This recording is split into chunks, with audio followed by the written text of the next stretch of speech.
Welcome to the Standing Up to POTS podcast, otherwise known as the POTScast. This podcast is dedicated to educating and empowering the community about postural orthostatic tachycardia syndrome, commonly referred to as POTS. This invisible illness impacts millions, and we are committed to explaining the basics, raising awareness, exploring the research, and empowering patients to not only survive but thrive. This is the Standing Up to POTS podcast. Hello, fellow POTS patients and super people who care about POTS patients. I'm Jill Brooke, your hyperadrenergic host, and today we have an episode of the POTS Diaries, where we get to know someone in the POTS community and hear their story. So today we are speaking with Madison, who has kindly volunteered to share her story so that the rest of us might benefit. Madison, thank you so much for joining us today. Yes, thank you for having me. So let's start with the easy stuff. What is your age and where are you? I am 21 years old and I'm in Chicago, Illinois. Okay, so I wanted to ask, what is your hometown known for? But I think everybody knows Chicago. But tell us something about Chicago that we might not know. Yeah, I mean, everybody probably knows it's called the Windy City. But Chicago is a really cool place. But something that people really don't know is that when people say that they live in Chicago, doesn't always mean that they live in the city or in Chicago. I live in a suburb in Chicago. Okay. And tell us about the pizza situation there. Isn't there like a Chicago versus New York thing about pizza? Yes, I believe there's some rivalry with New York style pizza and Chicago style pizza. I personally think that Chicago pizza is amazing. So. And is Chicago pizza, is that like really deep dish, or what's special about Chicago pizza? I think that there's a big variety of what's special about it, because you go to so many different pizza places. Some here have deep dish, some don't. So yeah. Okay. And they're close to Wisconsin, so they must have an advantage on fresh cheese somehow. Correct. Okay. So how would your friends or your family describe your personality? I would say my friends and family would describe me as outgoing, caring, probably sensitive, and creative. Ah, very nice. Okay, tell us some things that you're passionate about. I would say I'm really passionate about wellness, living a healthy life, and I love doing yoga, and I'm really passionate about hippie living. Did you say hippie living? Yes. Oh, okay. Tell us more. What is hippie living to you? Yeah, so I think it definitely came after I was diagnosed with POTS to understand really who I was, and just found the inner hippie in me, and just kind of go with the flow, the yoga. I'm doing a lot of alternative medicine things as well. Oh, neat. Okay, well, maybe we'll get more into those, but I like that. That's cool. So, okay, I'm going to ask you to brag about yourself for a minute, which might not be a very hippie-like trait, but just so we can get to know you, can you tell us something or a few things that you're good at? Yeah, I love running support groups. I love helping other people. I'm really good at working with kids. That's what I do for my job. What do you like about working with kids? I love being able to connect with kids on such a different level than I ever experienced with adults, because I think that I was a kid who wasn't really understood all the time, and so the kids that are having a harder time, I tend to connect with them, and it's just a really amazing experience for me to have. Oh, that's really neat. You don't feel like sharing what you do for your job with kids, do you? Yeah, so I am a Montessori assistant guide. Okay, so what is your job technically? What is your mission? So technically I'm an assistant teacher that assists with toddlers. Oh, wow. Yes. Okay, so you get really young kids. Wow, well, what a neat way to think about that. So, okay, can you give us a snapshot of what your life looked like say in the year before you got POTS? Yeah, so I think my life, before I had POTS, I was really active. I did gymnastics from like when I was 4 all the way up till high school. And then I was a competitive rock climber before. And so I was just always active, always wanted to move my body. Wow, a competitive rock climber. Yes, I did not want to compete because I was really nervous, but I was on the team. Okay, I just have to take a little detour. So, like, what are you graded on when you're competing at rock climbing? Is it speed or? There's speed climbing, which you can do, but the team that I was on was technique. So the way that you climb, how does it look? And it was really cool to be a rock climber and experience that for sure. Okay. Well, and it doesn't sound like the kind of thing that would work great for somebody with POTS. So let's talk about your POTS. What was your first sign that something was amiss? Yeah, it's hard because I think a lot of times I think back and like I've had issues probably most of my life. Just the dysregulation, not being able to like regulate my body all the time and feeling uncomfortable, but everybody would call it anxiety. So what was the first time you had something happen where you're like, oh, I better go see a doctor? Yeah, there was a lot of those times. My parents never stopped asking for more questions. Like when I was younger, they would constantly ask the pediatricians to make sure that everything was good, but all the blood work and tests that they were doing were fine. But my parents like kind of knew that there was something more. There's something. So what kind of signs were you giving? Yeah, like I had a lot of temperature irregulation issues. So when I would go swimming when I was younger, my parents would have to put me in a wetsuit because I would get a fever every time I would get out of the pool because my temperature was so, like, I just couldn't regulate my body temperature. My lips would turn purple. And so it was definitely a sign. Interesting. So what led to you getting a POTS diagnosis? What kind of symptoms and? Yeah. So, I had these symptoms that I kind of just thought were normal my whole life. And then I started getting more and more symptoms probably around when I was like 12 years old. Symptoms like the normal POTS symptoms? Yeah. So like my anxiety was increasing, but it was like I couldn't control it. And I was having GI issues then starting in high school. And that's what started the kind of process of like, what is going on? So sophomore year of high school, my GI issues like just got really bad. So I started seeing a GI doctor. And of course that didn't help at the time, but led me to senior year being diagnosed with Lyme disease. And that's kind of what sparked the whole POTS thing. Oh, okay. So for anybody out there who's not too familiar with Lyme disease, they've probably heard about it, but do you just want to tell people what that is? Yeah, so Lyme disease is a tick-borne illness, and I have chronic Lyme. I know I was bit by a tick. I was camping, and so I was bit by a tick, and I didn't get diagnosed for a long time. But Lyme disease affects a lot of different things that kind of overlap with POTS, but it's also not believed a lot. Right. And hopefully that's getting a little better. Doesn't Johns Hopkins now have a whole Lyme disease department? Yeah, it's getting a lot better. It's getting a lot better because I think that there's just so much more of it now, too. Mm-hmm. So, yeah.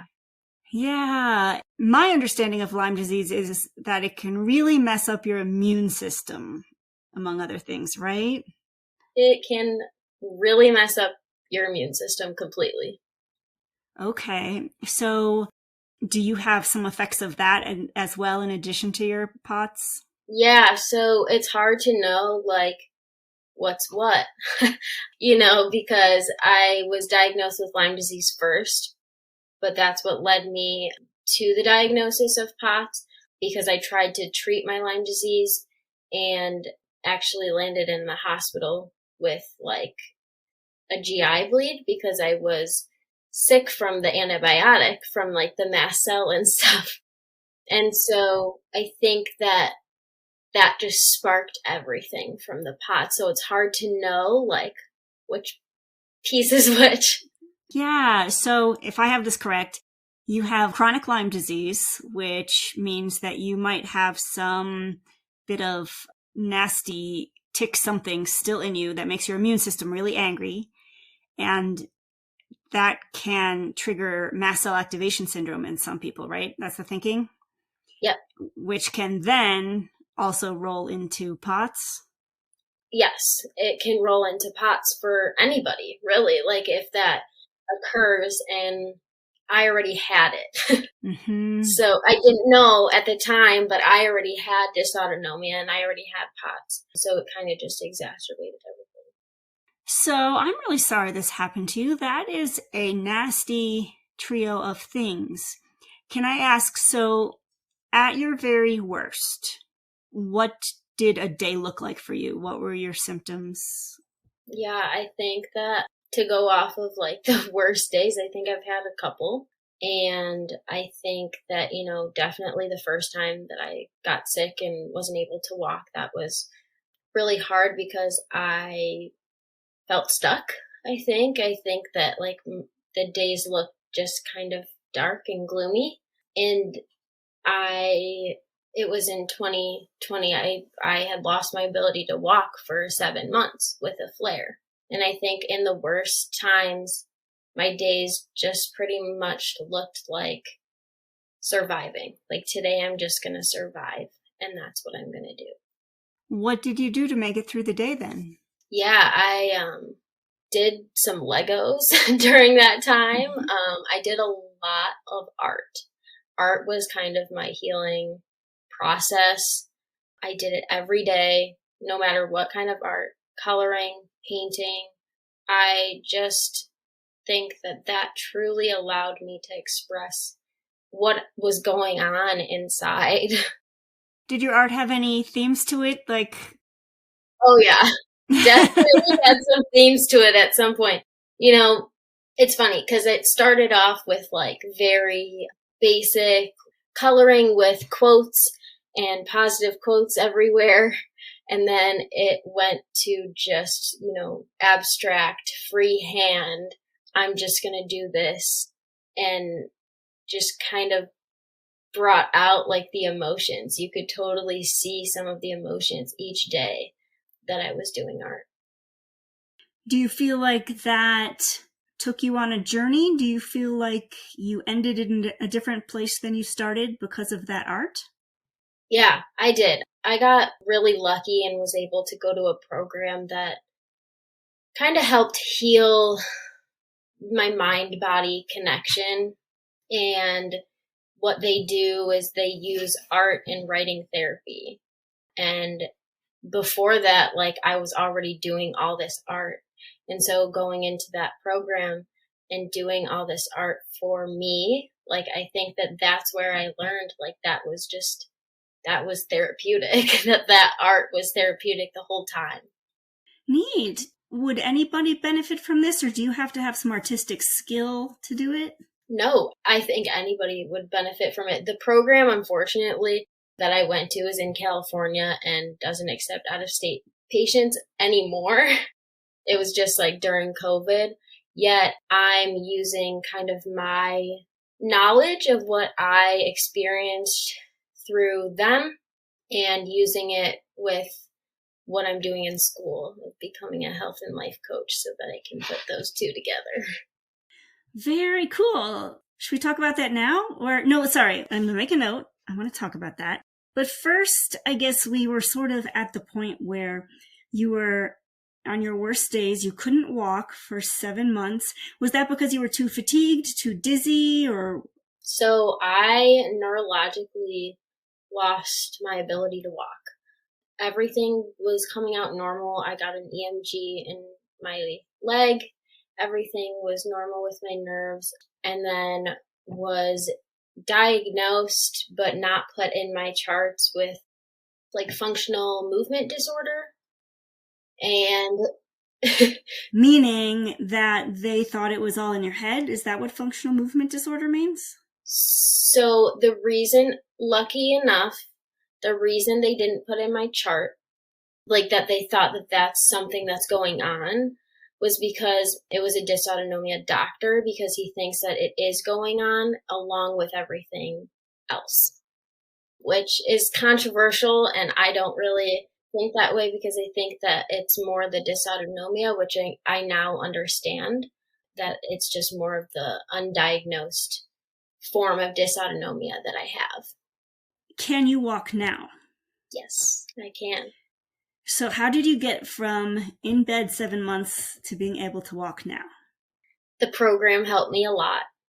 The healing of writing letters, doing painting regarding, healing, and as well as physical therapy and working my butt off to just keep going. And I think that the biggest thing was I chose myself. I chose to live instead of just let it destroy my life. Did it come back very, very gradually, or did you have breakthroughs? How did it come back? It came back really slowly and gradually. 7 months was a long time. I had never been able to not walk that long before. It was normally a couple weeks and then I would be out of it. And over time, it was more just, I just had to get up and do it. The more that I did it, the more that I did normal things and surrounded myself with normal daily life instead of just sitting in my bed trying to figure out what am I going to do with my life, helped tremendously. Interesting. Yeah, I can see how that would be so hard. So after having been in bed for 7 months and not being able to walk, what is it like when you walk now? I mean, do you forget about it pretty quickly, or are you like, oh my gosh, I'm walking, it's just great to be up again? Definitely something I don't forget about. Anytime that I'm able to go and walk for long periods of times or anything, I think about it and I'm like, oh my gosh, how did I get back to this point? Because I was at a point where I didn't think it was going to happen, because I had no idea what was going on. How long can you walk now? It varies for sure, but I would say short distances. So my max is probably up to 20 minutes and then I get fatigued. But I can stand for longer periods of time. I do work at a school, so I do have to be standing, but it's part-time, so I use that as kind of my exercise too. That's great. So how functional would you say you are now compared to before? I would say I'm over halfway there is what I would say, considering that I was a rock climber and a gymnast. I think that my goal is to be able to do rock climbing and do yoga and extensively and everything. So I think that I'm happy where I am and grateful. Yet I also think that there's goals that I want to achieve too. So can I ask you about something you said just a little bit ago? You had said one thing that helped you in your recovery to become able to walk again was choosing to live. Was that always a given, or was that not always a given for you? Yeah, no, that was not always a given. There was times that were really difficult. There was times where, I didn't know what was going on. I had just gotten diagnosed. Everybody I knew went to college, and I was kind of just lost. And I think that in the moments when I couldn't walk and stuff like that, I just felt what else is there? It's super difficult to be in that dark place because you get stuck in the cycle. Can you talk more about that? That resonates with me, and I do suspect it resonates with some of our listeners. Yeah, absolutely. I mean, I think that when you have POTS and dysautonomia, like anxiety and depression, like come along with it, because we live and we have to live moment by moment, day by day. And it's hard sometimes because you wake up and you never know how you're going to feel. And that adjustment is really hard. And sometimes I just was like, I would wake up and just be like, I can't do this. I don't know how to get through. I didn't have friends. I lost a lot of friends from just them not being able to handle like what I was going through, which is, it's not even a shaming thing. Like I feel for them because it's a huge thing to just kind of be open about. Wow, yeah. So do you remember what went through your mind at that moment? In that moment where you're like, I don't know. Do you remember what got you to the point of I'm gonna make it through the day?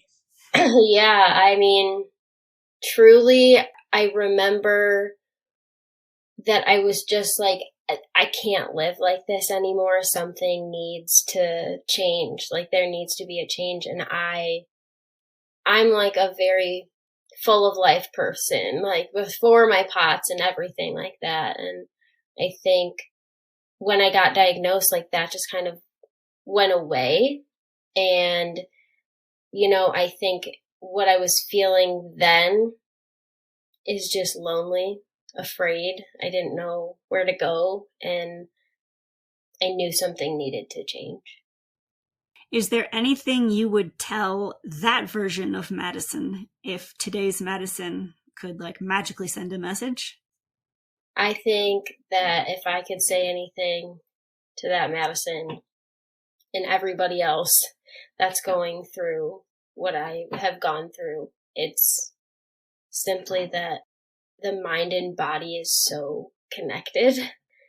And I didn't really believe that because I didn't really understand it. And I think that once I was able to kind of connect my like physical sensations in my body with like how I was feeling as well, like that was huge for me. And I wish I like learned how to do that prior to then. Is there anything else you wish you had known sooner about living with POTS?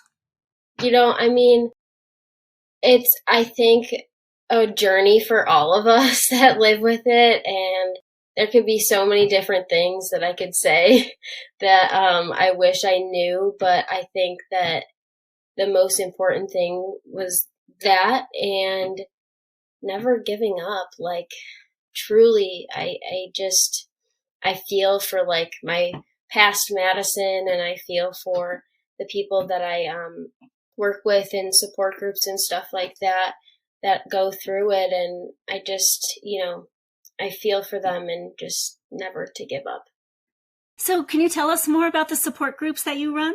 Yeah, so I actually have been running support groups throughout COVID for Dysautonomia International. Very cool. For Illinois. And I've been really enjoying it. I struggled at first because a lot of the support groups and a lot of the Facebook groups tended to bring me down actually, and kind of like stay in that like yucky place. And one day I was like, I think I want to run them because I think that like we need more positivity in the POTS community. And that's just kind of my role like in the Illinois community at the moment. So I'm loving it. So how do you bring positivity to a support group? Yeah, so the program that I went through to like help me reconnect like with my mind and body focused a lot on living in health rather than living in illness. And that's hard. Like I thought when I started that program, like, how is that possible? Like I have a chronic illness. How is that ever possible? But it actually is. So what does that mean? Yes. And so this is what I bring to the group, and I bring what is going well in your life and starting it there, and then acknowledging the hardships, acknowledging everything that's going on, yet staying in the dark and yucky spots is like unhealthy for our body because we're just going to continue to live in it. And that's what I experienced. So that's how I bring it into the support groups. So do you mean that basically everybody's life has a bunch of parts to it, some going more well, some going less well, and if you kind of inhabit the parts that are going more well, that's a healthier way to live? Is that sort of what it means? Yeah, kind of. And I can give you an example. Like I remember one time I was running a support group, and this lady, so sweet, she was just, really struggling with her health. And I said, well, what's something like not related to your health that's going well? And she was like, oh my gosh, like I haven't really ever thought about it that way. And like she was so like taken back, and she was like, thank you for like saying that, because we live in our like illness for so long and we don't realize.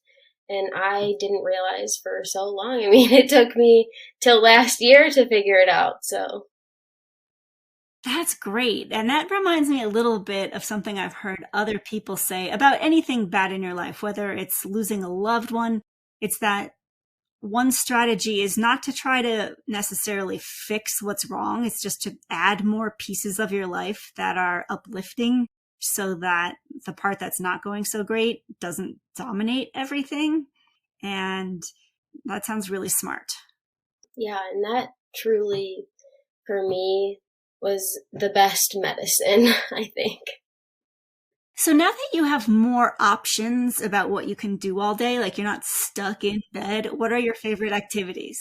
Yeah, so living in Chicago, it's a little chilly at the moment, but I love being outside when it's warm, and I love being in nature, fishing.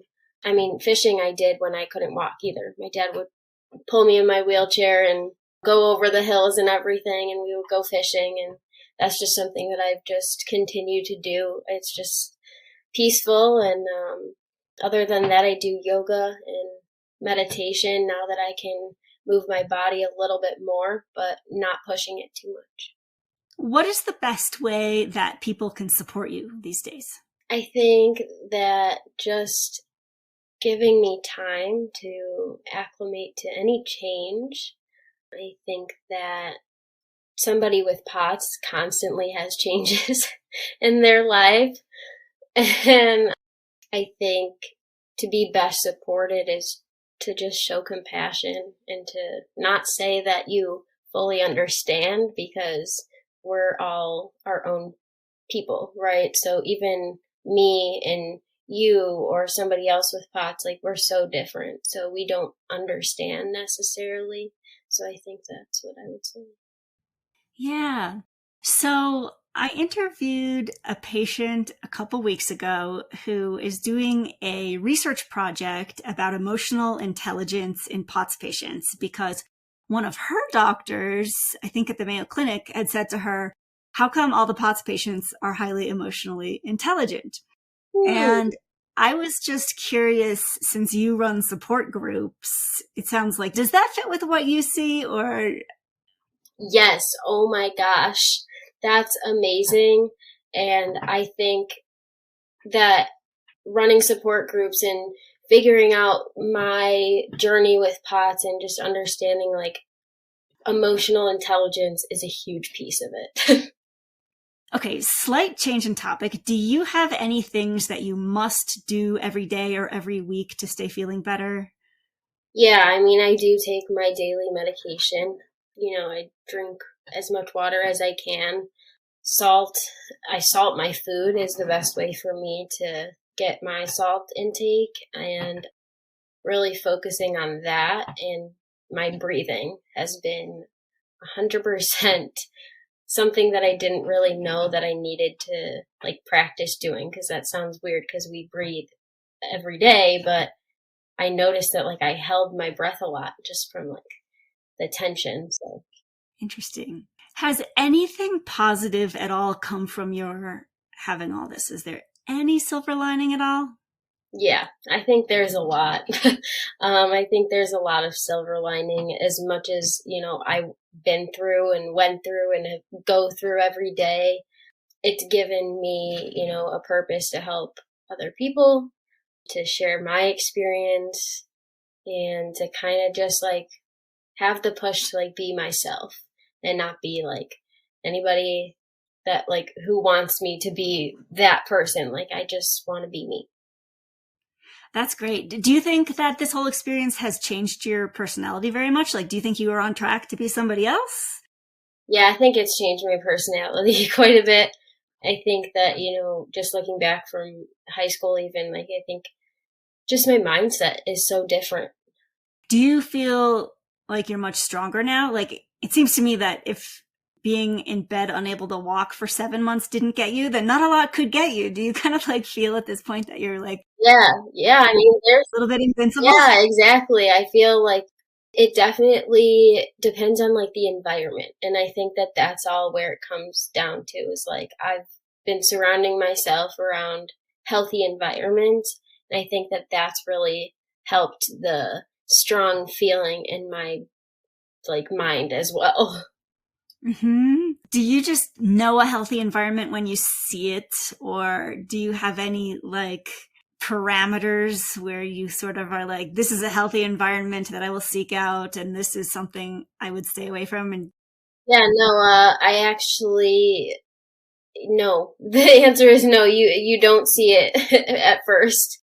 I think that having experience with jobs and a little bit of discrimination with jobs and like my POTS and everything, I think that that gave me the lesson to like what I do want to be around and what kind of people I do want to be around. And I'm slowly finding those people as I go through these learning processes. Now, is that easy? No, because sometimes I'm like, well, this is really, really not fun. yeah. It's so interesting. It's so interesting. And I guess just a constant quest to find what works best. Are you up for a speed round where we make your poor oxygen-starved brain say the first thing that comes to mind? Sure. What is your favorite way to get salt? I put salt on everything.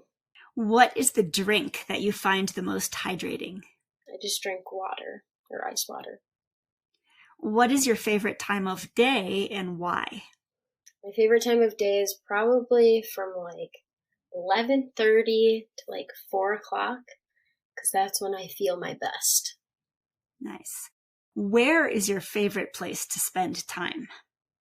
Outside. How many doctors have you seen for POTS and related conditions? Honestly, I'm not exactly sure. I've seen a lot. I really don't know. I mean, it's probably around 8. What is one word that describes what it's like living with a chronic illness? Changing. Mm-hmm. What is some good advice that anyone ever gave you about anything? I think the best advice was when I was in the program and the therapist she was just so real with me and just really felt for me and said, like she was kind of the one that was like, you live with it or you don't. And, I think that was truly so helpful for me because it pushed me to be like, no, I'm going to do this. That's great. What is something small or inexpensive that brings you comfort or joy? I have my bunny. A live bunny? Yes. Oh, very cool. What is your bunny's name? Magnolia. Oh, beautiful. Who is somebody that you admire? I would go out and say that I admire the therapist that helped me. Mm-hmm. What is something you're really proud of? Proud of my progress because, I mean, today, exactly 2 years ago today, I was in the ER. So I think that, this progress is it's huge. That's good for all of us to remember. I know sometimes I feel like when things are bad, they can feel so bad and it can be so hard to remember that things can get good again. Yes. Yeah. And I feel like that was the hardest piece is like when I was in those hard times, like, I forgot that, like, things will get better. And I do forget that, yet I have reminders pretty much all around me, and that's, like, what's been helpful. What is an activity you can enjoy even when you're feeling really potsy? Watching Netflix has been something that I can do when I'm feeling really potsy, and that could be with somebody or not with somebody, which is really nice. And I would suggest to watch something more uplifting. Yes. Do you have any favorite show? I don't know. This is kind of funny, but I just watched this show called Imposters, and it was just a really funny, good show. It was about con artists and just kind of goofy, not thinking about anything. Oh, good. Okay, I'm making a note because I like things that don't get my adrenaline up, which means that my husband and I have zero overlap in what we like to watch. Yes. What is a gift that you would have sent to every POTS patient in the whole world if you had infinite funds? Oh my gosh. I would probably send a little care package of compression socks, a journal, pen, and a candle is kind of what I would think. Very nice. What is something you are grateful for? I'm grateful for my family and where I'm at today. Have you ever had to sit down or lie down in a weird place because of POTS? And if so, where was it? Yes, many places. There's been so many places, but one of the main places that constantly happens is Target. I have to sit down, and my mom will be walking with me, and 1 minute I'll be like way behind. She'll be like, well, where did she go? Well, I sat down in an aisle because I got busy. Definitely, and I've laid down many places. I almost wonder if places like Target are a little bit more POTS aware than other places, because I've heard a number of patients mention Target, and so... Yeah, it's the lighting. The fluorescent lights are terrible. Oh, right. Okay, well, I just have a couple more questions. What do you wish more people knew about POTS? It's not all in our head, and I think that is not said enough, and as much as it is said, it's not enough, because I think there's still a little bit of that stigma. Mm-hmm. Is there anything you'd like to say to your fellow POTS patients who might be listening? Yeah, I mean, I truly, like I said before, I think that to never give up and just to keep pushing through, and, don't ever think that, like, the doctors or anybody around you knows you better, because you know you best. Oh, I wish I heard those words like 20 years ago. And my last question, why did you agree to let us share your story today? I just think the new and improved Madison is coming out of her shell and sharing my story and my experience so that others don't feel alone like I did. Well, that's beautiful. Thank you so much for sharing your story and for, letting us hear all the really horrible, real parts, because I think it does help us all to know what's possible. So we really appreciate it, and we just wish you the best going forward. And hey, listeners, thank you for listening. Remember, you're not alone, and please join us again soon. As a reminder, anything you hear on this podcast is not medical advice. Consult your healthcare team about what's right for you. This show is a production of Standing Up to POTS, which is a 501c3 nonprofit organization. You can send us feedback or make a tax-deductible donation at www.standinguptopots.org. You can also engage with us on social media at the handle Standing Up to POTS. If you like what you heard today, please consider subscribing to our podcast and sharing it with your friends and family. You can find us wherever you get your podcasts or at www.thepotscast.com. Thanks for listening.